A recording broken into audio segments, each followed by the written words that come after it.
Terdakwa penyuap Gubernur Sulsel nonaktif Nurdin Abdullah, Agung Sucipto bakal mengajukan justice kolaborator.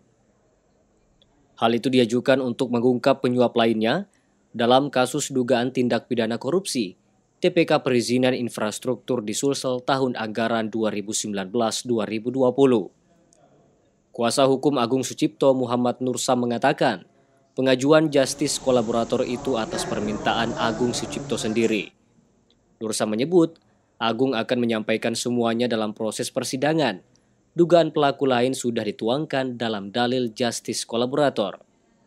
Kita tidak mengatakan bahwa siapa inisiatifnya, yang jelas kami menganggap bahwa Pak Agung ini bukanlah pelaku utama, karena yang pertama dia bukan ASN yang punya kekuasaan, yang kedua banyak orang yang melakukan hal yang serupa tapi belum ditangkap, belum diproses.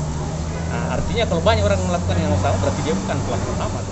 Ia mengaku syarat-syarat pengajuan justice kolaborator sudah memenuhi syarat, antara lain kooperatif selama persidangan dan mengakui pokok-pokok yang menjadi tuduhan. Mardianto Lahamid, Selebes TV.